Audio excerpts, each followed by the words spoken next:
Discovery के बारे में पहले देखते हैं। डिस्कवरी किसने, ग्लॉस्टन और डेविस ने 1920 में की थी।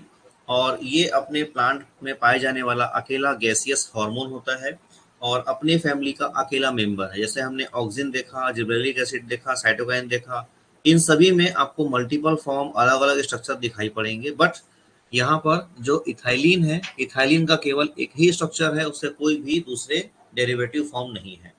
अब ये प्लांट्स में, बैक्टीरिया में, फंगस में सभी जगह देखा गया है। Causes fruit ripening and triple response, ये मोस्ट इंपॉर्टेंट क्वेश्चन है। 4-5 बार क्वेश्चन यहाँ से आ चुका होगा। ये 3 टाइप के रिस्पॉन्स को डेवलप करता है, जिसको मिलाकर ट्रिपल रिस्पॉन्स बोला जाता है। नॉर्मल कंडीशन में मान लो हमने प्लांट को जर्मिनेट किया किसी भी सीड से, तो सीड नॉर्मल हाइट पकड़ेगा और हाइट पकड़ने के बाद में उसमें से स्टेम का डेवलपमेंट होगा। लेकिन यहाँ पर जब प्रॉब्लम आती है और इथाइलिन का इफेक्ट देखने को मिलता है, तब क्या होता है, रिड्यूस स्टेम इलोंगेशन, यानी स्टेम की लंबाई जो सामान्य होनी चाहिए थी उससे कम रहेगी। अब सामान्य से कम रहेगी तो स्टेम कैसा हो जाएगा, थिक हो जाएगा, पहले की तुलना में मोटा हो जाएगा। और तीसरा है हॉरिजॉन्टल ग्रोथ। नॉर्मल हम देखते हैं कि प्लांट सीधा ग्रो करता है और वो जाता है कहाँ, आपके सन की डायरेक्शन में, ताकि सनलाइट मिल सके उसको। लेकिन यहाँ कंडीशन में आप अगर देखोगे तो यहाँ पर क्या करेगा, जमीन पर लेट जाएगा। जो क्रीपर्स होते हैं, प्लांट जो क्रीप करते हैं, ठीक है, जमीन पर रेंगते हैं जिनको बोलते हैं, उस टाइप कंडीशन में प्लांट यहाँ ग्रो करना शुरू करेगा। तो ट्रिपल रिस्पॉन्स किस हार्मोन से होता है, तो इथाइलिन। इथाइलिन क्या कॉज करता है, तो ट्रिपल रिस्पॉन्स। इसमें 3 कंडीशन है, reduce stem elongation, increase stem thickening and horizontal growth. ये पॉइंट आपको याद रखने हैं। कभी 3 को देके पूछेगा ट्रिपल रिस्पॉन्स इसमें से कौन सा है, या 3 में चौथा कोई ऐड कर देगा, ट्रिपल रिस्पॉन्स कौन सा नहीं है, वही आपका आंसर निकलेगा इसमें। बायोसिंथेसिस की बात करते हैं तो लगभग ये सभी प्लांट्स के, हायर प्लांट जितने भी हैं उनमें बनता है। मेरिस्टेमेटिक रीजन जो होता है वो एक्टिव साइट है, जहां पर सेल लगातार नई नई बनती जा रही है, वहां पर बनेगा। इसके अलावा synthesis increase due to stress like drought, chilling, freezing, mechanical wound, यानी जब भी कोई एडवर्स कंडीशन आएगी, जब भी प्लांट थोड़ा मुश्किल में होगा, तब ये काम करना शुरू करता है, इसका सिंथेसिस इंक्रीज हो जाता है। अब ये है इसका पाथवे, इसको यांग साइकिल बोलते हैं, ठीक है।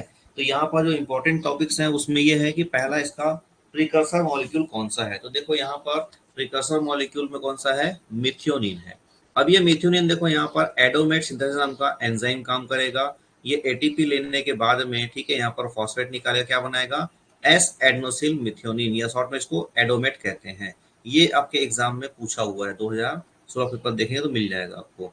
अब यहाँ से देखो डेवलपमेंट होता है, एंजाइम काम करता है एसीसी सिंथेटेज, जिससे कि एक कार्बन कंपाउंड बनता है 1 एमिनो साइक्लोप्रोपेन 1 कार्बोक्सिलिक एसिड, या शॉर्ट में इसको एसीसी कहा जाता है। यही क्वेश्चन एग्जाम में आया था 16 में, ठीक है, कि आपका जो बायोसिंथेटिक पाथवे होता है उसमें एक कंपाउंड बनता है, वो नाम क्या है। अब यहाँ पर देखो जो एंजाइम है सिंथेटेज एसीसी, इसको हम ब्लॉक कर सकते हैं, कैसे, इनहिबिट इथाइलिन सिंथेटेज एओए और एवीजी, ये जो कंपाउंड हैं, ठीक है, ये इसको ब्लॉक करने का काम कर सकते हैं। इसके अलावा प्रमोट एसेंशियल फ्रूट राइपनिंग, ठीक है, जितने भी हमारे सेनिसेंस वाले प्लांट हैं, यानी कुल मिला के प्लांट को जब भी स्ट्रेस होगा, स्ट्रेस की कंडीशन में प्लांट को बचाना है, तब ये काम करेगा, ठीक है। सेकेंड स्टेप में देखो यहाँ पर जब बन गया एसीसी, तो यहाँ बनने के बाद में एसीसी ऑक्सीडेज एंजाइम काम करेगा, और काम करने के बाद देखो यहाँ पर हाफ O2 से CO2 निकला और क्या बन गया, इथाइलिन। यहाँ पर भी देखो एक इनहिबिटर है, जो कि आपका कौन सा है, आपका कोबाल्ट 2+, ठीक है, ये आपको इनहिबिट करने का काम करेंगे, ठीक। तो आपके 2 जगह पर इनहिबिटर भी हैं और प्रोमोटर्स भी हैं। तो एसीसी सिंथेटेज, ऑक्सीडेज, एडोमेट सिंथेटेज, इसको याद रखना है, ठीक है, और यांग साइकिल इसका नाम है। क्लियर हुआ इतना।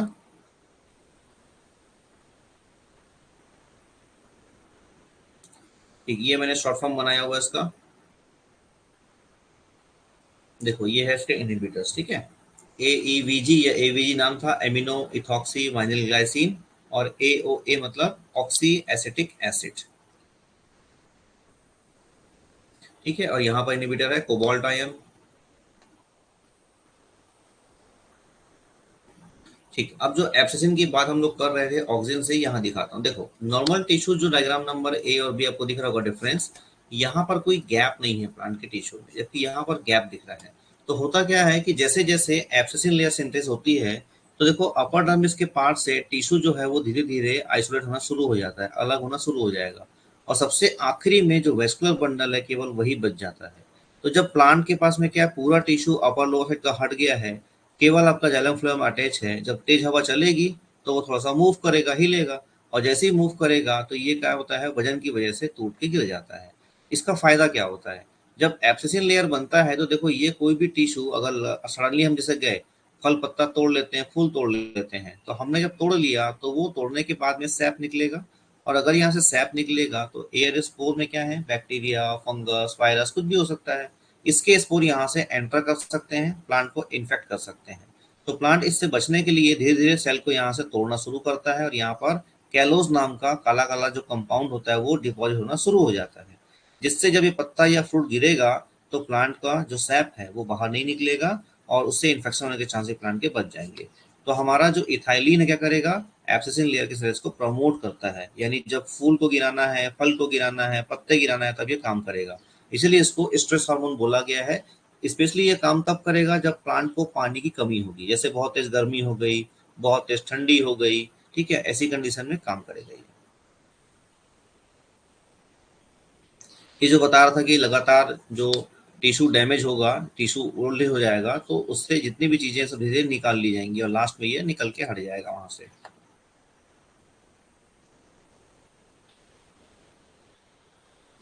अब देखते हैं flowering. It induces flowering in mango and bromeliaceae pineapple family. तो हमारा जो इथाइलिन है ये मैंगो में और साथ में ब्रोमिलिएसी फैमिली में क्या करता है, प्रमोट करता है फ्लावरिंग को। इन मोनोसियस प्लांट इट में change sex of the developing flower, ठीक है। ऐसे प्लांट जिसमें क्या होता है, ठीक है, कि आपका मेल फीमेल पार्ट कोई है उसको वो चेंज करने का टेंडेंसी शो कर सकता है।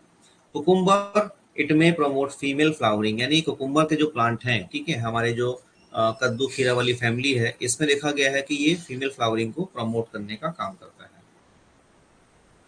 Rooting, ethylene induce root and root synthesis, क्योंकि जब भी प्लांट को स्ट्रेस होगा पानी का तब ये हमारा सिस्टम काम करेगा, और जब भी स्ट्रेस होगा तो ऐसी कंडीशन में रूट को बढ़ाया जाएगा ताकि रूट जहां भी पानी का सोर्स है वहां से जाके पानी ला सके। इथाइलिन कॉजेस एपिनेस्टी, ठीक है, ये टमाटर का प्लांट होता है, इन जनरल जो पत्तियां होती हैं वो फैली हुई रहती हैं।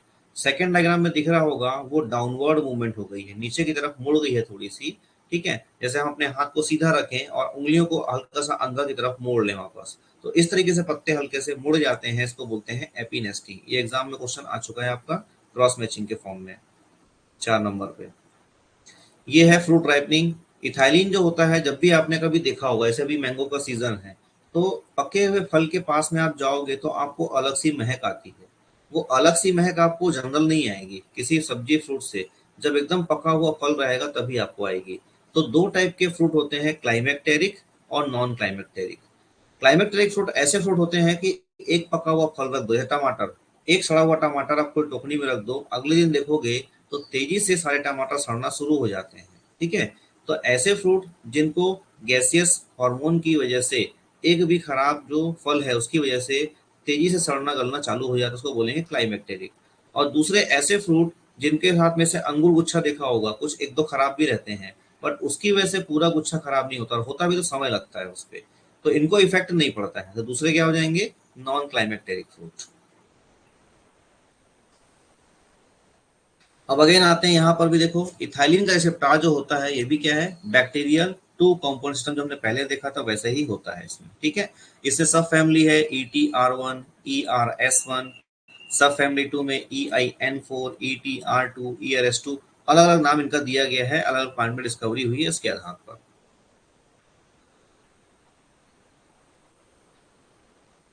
ठीक, अरेबिडोप्सिस में देखेंगे तो 4 additional protein similar to ETR1 present है, ठीक है। यानी यहाँ पर क्या है, जो इथाइलिन के रिस्पॉन्स रेगुलेटर प्रोटीन्स हैं इसमें 4 एडिशनल प्रोटीन लिखे गए हैं, ETR2, ERS ethylene response sensor 1, ERS2 और EIN14, ठीक है। तो ये 4 हमारे जो नाम है इनको याद रखना पड़ेगा।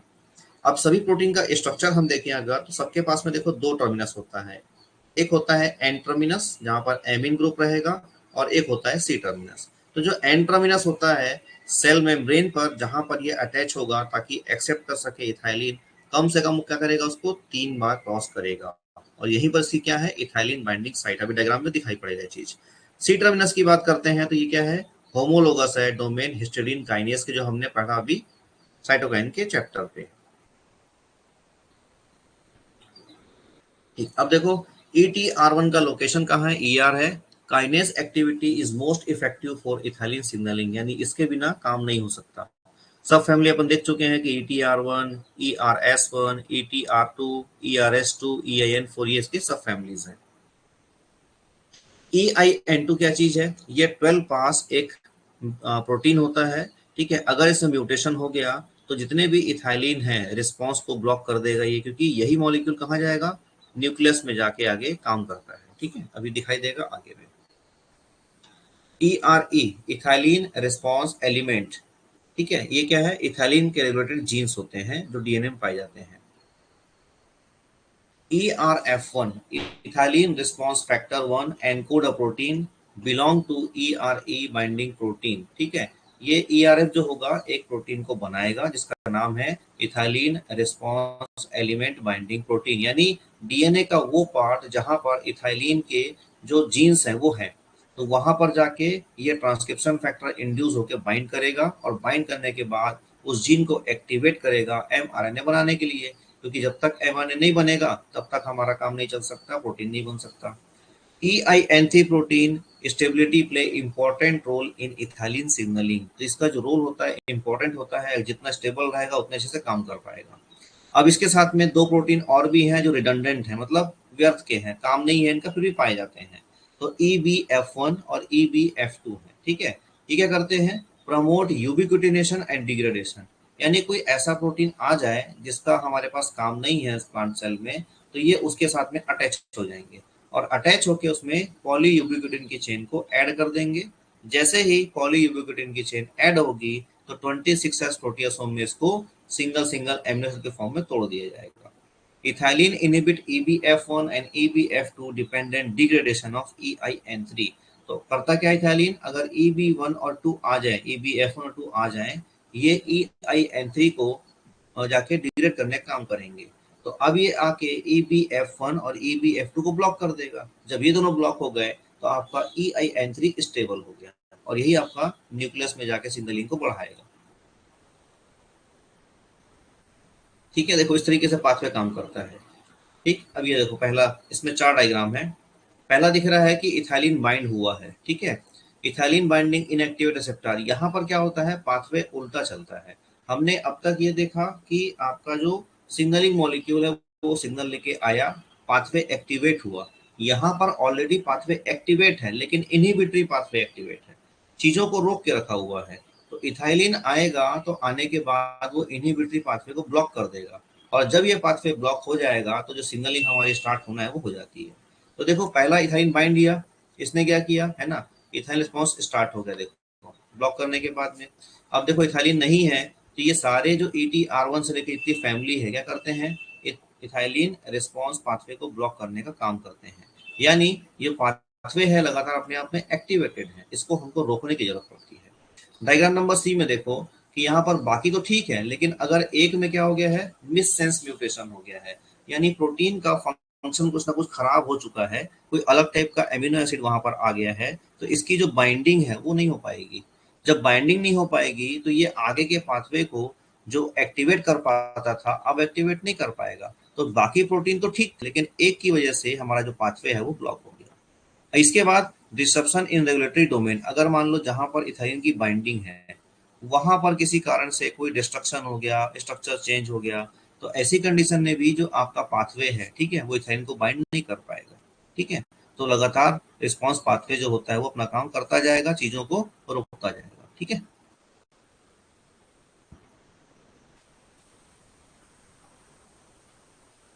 इस लाइन को याद रखना है, unbound ethyl receptor is negative regulator of response pathway. अब ये है फाइनल डायग्राम जो हम पढ़ रहे थे। सबसे पहले हमने पढ़ा, देखो कि ये डाइमर के फॉर्म में काम करेगा, ETR1 मतलब इथाइलिन, ठीक है, आपका रिस्पॉन्स 1 हिस्टीडीन काइनेज। तो अगेन देखो ये हमने पढ़ा था कि 3 बार ये प्रोटीन जो होता है मेम्ब्रेन को क्रॉस करता है, ये आपको दिख रहा होगा। यहाँ पर देखो डबल एस दिख रहा होगा जो कि डाइसल्फाइड बॉन्ड के फॉर्म में है। यहाँ पर एक रिक्वायर्ड होता है प्रोटीन RAN1, ये RAN1 के साथ में आके जो कॉपर है अटैच होता है और अब जाकर ये सिस्टम एक्टिवेट होगा एक्सेप्ट करने के लिए किसको, इथाइलिन को। तो in absence of ethylene ETR1 and other ethylene receptors activates the kinase activity of CTR। देखो जब इथाइलिन नहीं है तो यहाँ पर दूसरा है CTR1। CTR1 क्या होता है, ये इनहिबिटरी मॉलिक्यूल है जो EIN2 को ब्लॉक करके रखता है, क्योंकि ये EIN2 जाएगा न्यूक्लियस में, EIN3 को कन्वर्ट करेगा एक्टिव फॉर्म में, और यही वाला पाथवे आगे जाके ट्रांसक्रिप्शन फैक्टर इंड्यूस करेगा। यानी अगर हम EIN2 को ब्लॉक करके रखें तो पाथवे आगे नहीं बढ़ेगा। तो इसलिए मैंने बोला कि ये जो पाथवे होता है यहाँ पर इथाइलिन आके सिस्टम को रोकता है, ये सिस्टम ऑलरेडी एक्टिवेटेड है। लगातार ये ETR1 जब हमारे पास इथाइलिन नहीं है तो CTR1 को आदेश दे रहा है, भैया तुम जाओ पाथवे को रोक के रखो, पाथवे को रोक के रखो। अब जैसे ही इसमें आ गया कौन सा, इथाइलिन, इथाइलिन आया तो क्या किया इसने, पूरे सिस्टम को ब्लॉक कर दिया। जब सिस्टम को ब्लॉक कर दिया तो ब्लॉक करने के बाद में जो फॉस्फेट था ये बनना बंद हो गया, अटैच होना बंद हो गया। अब ये हो गया डीएक्टिवेट, तो CTR1 का जो एक्टिवेशन था ये भी खत्म। जब ये खत्म हो गया तो आपका EIN2 फ्री हो गया, क्योंकि EIN2 को ब्लॉक कौन करता था, CTR1। CTR1 हट गया, यानी हमारा इनहिबिटरी जो मॉलिक्यूल्स है वो खत्म, तो EIN2 एक्टिवेट हो गया। अब ये EIN2 कहाँ गया, न्यूक्लियस में। इसने एक्टिवेट किया किसको, EIN3 को। इसने एक्टिवेट किसको किया, इथाइलिन रिस्पॉन्स फैक्टर 1 को, और ये जाके आपके DNA में बाइंड करेगा और जितने भी रिस्पॉन्स फैक्टर्स उनको डेवलप करने काम करेगा। तो जो हमने पढ़ा, ट्रिपल रिस्पॉन्स पढ़ा, रूट का सिंथेसिस पढ़ा, और फ्रूट्स और लीफ के गिरने के सेंसेस को देखा, ये सारे इफेक्ट हमको दिखाई पड़ेंगे। ठीक है, क्लियर हुआ इतना।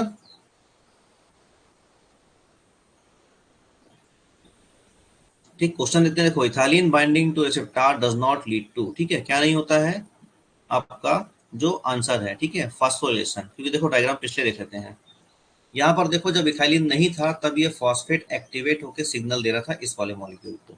तो जैसे ही इथाइलिन आएगा इसको ब्लॉक कर दिया, ब्लॉक कर दिया तो ये जो फॉस्फेट का सिस्टम है ये काम करना बंद कर देता है। ठीक है, यही आपका आंसर है इस क्वेश्चन का।